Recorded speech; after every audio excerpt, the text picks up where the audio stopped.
Assalamualaikum Sobat Football United, ringan amatiran ala gue. Informasi yang ingin gue bahas kali ini terkait dengan situasi sayap kiri yang menarik nih menurut gue ya, yang berasal dari berbagai sumber. Itu yang ingin gue katakan. Sebelumnya gue ingin mengucapkan terima kasih banyak Sobat Football United yang selalu setia mensupport channel ini yang ringan amatiran, juga yang memberikan likes-nya, subscribe, lalu juga bergabung menjadi member. Terima kasih banyak. Gua sangat mengapresiasi support dari Sobat Football United dimanapun, dan mohon maaf kalau ada kesalahan ya. Langsung aja nih dari Sky. Nah, Crescencio Summerfield disebutkan bahkan tetap menjadi target nomor 1 untuk posisi serang sayap kiri. Manchester United ini telah melakukan pembicaraan awal dan melihat kemungkinan ya dengan West Ham United terkait dengan kesepakatan. Manchester United idealnya ya menginginkan untuk mendatangkan Crescencio Summerfield menggunakan dana dari penjualan Marcus Rashford. Tottenham Hotspur ini juga menginginkan Summerfield, kurang lebih seperti itu. Dan Manchester United ini tahu bahwa mereka bisa saja nih kehilangan ya sang pemain ke Tottenham Hotspur karena Crescencio Summerfield disebutkan juga merupakan prioritas dari Tottenham Hotspur. Jadi Manchester United ini butuh bergerak secara cepat. Nah, ini menarik ya. Gue belum akan membahas, gue artinya memberikan pendapat terkait dengan situasi ini. Gue ingin ke informasi dari Jakobsben Talksport mengatakan bahwa pembicaraan ini sudah dilakukan secara langsung antara Manchester United dan juga West Ham terkait dengan Crescencio Summerfield. Simon Jones dari Daily Mail mengatakan bahwa Manchester United telah melakukan pembicaraan ya dengan West Ham terkait dengan kemungkinan mendatangkan Crescencio Summerfield. Walaupun segala pergerakan ini akan tergantung dari cabutnya Marcus Rashford ya. Sementara prioritasnya masih tetap memperkuat lini tengah setelah Manchester United ini gagal mendatangkan Matheus Fernandes. Ya, mereka ini juga mengeksplorasi alternatif-alternatif lainnya. Dan ya, intinya mereka memprioritaskan posisi lini tengah saat ini. Walaupun Crescencio Summerfield disebutkan bahwa pihak dari Manchester United ini sudah memulai pembicaraan ya dengan West Ham United, seperti dikabarkan oleh Jakobsben dari Talksport. Itu saja? Tidak, gue ingin langsung ke Alex Kruk. Ismaila Sarr ini juga berada di target dari pemain yang dimonitor oleh Manchester United. Kabarnya demikian. Jurnalis Alex Kruk mengatakan seperti itu.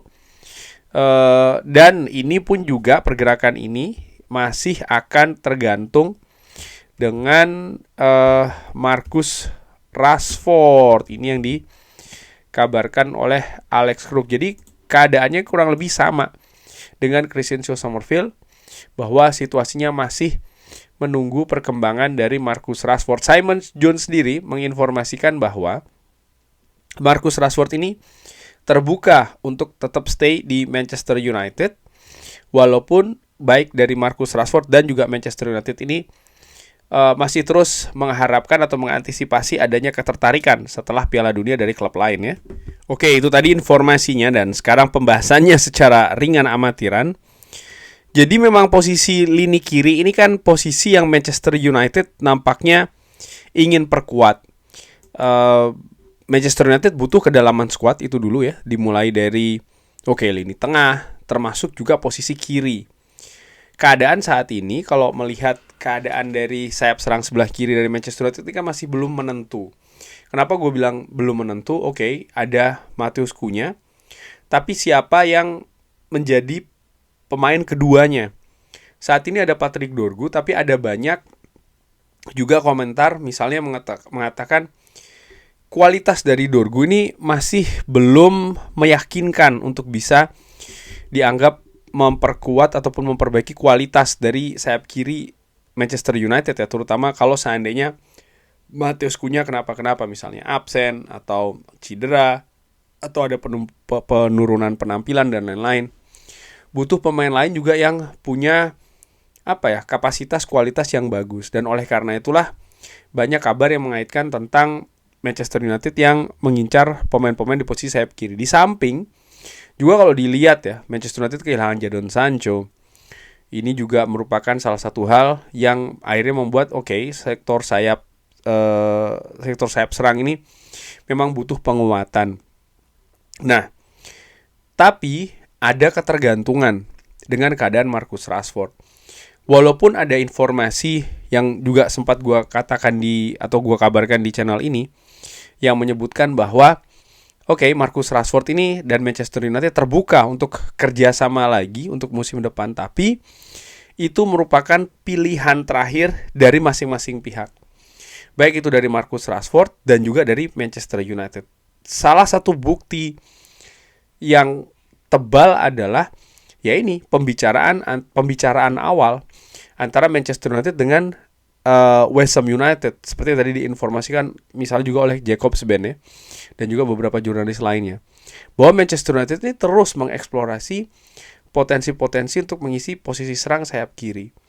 Ismail Assar juga menjadi pemain yang dipertimbangkan, walaupun kalau gue lihat pemain dari Crystal Palace ini berusia 28 tahun ya, ini kan usia yang melewati ambang batas kebijakan dari manajemen Manchester United. Biasanya 26-25 itu maksimal. Crescencio Summerfield masuk ke kategori tersebut, walaupun Ismail Assar tentu saja juga memiliki pengalaman yang cukup lumayan nih di sepak bola Inggris, karena sebelumnya sempat juga membela Watford dan juga saat ini membela Crystal Palace dengan situasi yang menurut gue juga cukup lumayan lah ya. Tapi balik lagi sih, gue melihat memang Crescencio Summerfield menjadi sebuah nama yang sangat-sangat menarik, terutama setelah kiprahnya di Piala Dunia bersama dengan tim nasional Belanda yang menurut gue sangat memukau.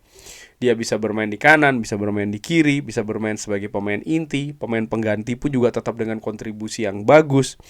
Dia cepat, dia berbahaya, dia berani, dia memiliki pengalaman di Premier League juga. Nampak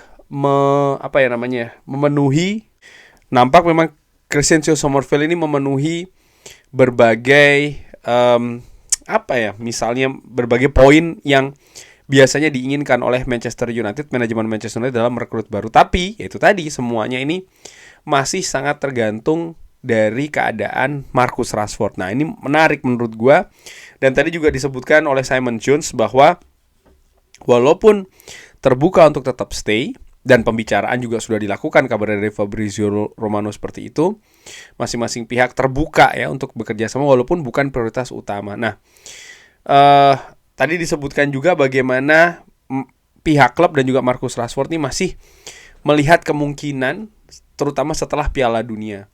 Nah, ini menarik. Gue pernah memberikan sebuah analisa yang ringan amatiran terkait dengan hal ini. Artinya, kalau Marcus Rashford bermain cukup bagus di Piala Dunia, bisa jadi ini akan membuka opsi-opsi baru. Misalnya ada ketertarikan dari klub-klub lain, di mana memang prioritas dari Marcus Rashford nampaknya ini untuk bermain di negara lain, bukan di Premier League, bukan di Inggris. Ada satu faktor juga yang tidak kalah pentingnya, yaitu adalah gaji dari Marcus Rashford. Sementara untuk biaya transfer, dengan sikap antara Manchester United dengan Barcelona, secara tidak langsung ini juga mengemukakan berapa sih sebenarnya angka dari Marcus Rashford. Ya, sekitar 30 juta euro.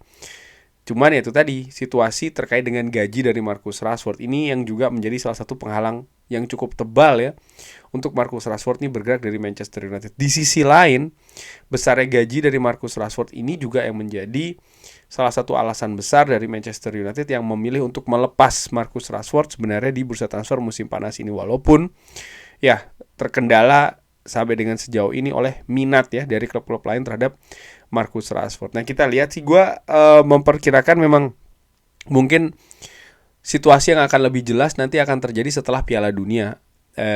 Misal ada klub yang memang tertarik terhadap Marcus Rashford, mungkin juga ada situasi opsi B atau opsi kedua, misalnya nih ada klub yang tertarik tapi tidak transfer secara permanen, melainkan tertarik untuk meminjam Marcus Rashford. Nah, ini bagaimana keadaan dari Manchester United? Akankah Manchester United menyanggupi hal tersebut, menyetujui, lalu mencari ganti dari Marcus Rashford untuk posisi sayap kiri, sekaligus juga menjadi pemain kedua untuk Matheus Cunha untuk mengisi posisi sayap kiri. Dan ini juga akan membawa pengaruhnya terhadap Patrick Dorgu misalnya. Akankah Dorgu balik lagi ke posisi sayap, posisi back sayap kiri ya, maksud gue back kiri atau seperti apa. Tapi ini merupakan situasi yang menarik dan juga bukti bahwa ya Manchester United masih ada dalam tanda kutip keterbatasan untuk bergerak terkait dengan posisi sayap kiri. Mereka yang dikabarkan memang tertarik dengan Crescencio Summerfield, tapi masih menantikan ini Marcus Rashford. Nah, kalau Sobat Football United bisa memilih, haruskah Manchester United mencari ganti dari Marcus Rashford, dalam arti ya mendatangkan Crescencio Summerfield atau Ismail Assar, atau mungkin Sobat Football United lebih memilih sudah Marcus Rashford saja, dengan segala pertimbangan juga loh ya, karena dengan besarnya gaji dari Marcus Rashford, maka ini juga akan membatasi ruang gerak Manchester United untuk bisa beroperasi di bursa transfer musim panas kali ini. Ya dong, ada ke arah sana juga. Artinya ini akan membatasi budget dari Manchester United untuk dikeluarkan di bursa transfer musim panas ini. Nah, ini bagaimana menurut Sobat Football United? Silahkan drop di kolom komen. Terima kasih sudah menyaksikan. Jangan lupa like, share, dan juga subscribe. Wassalamualaikum warahmatullahi wabarakatuh. Thank you.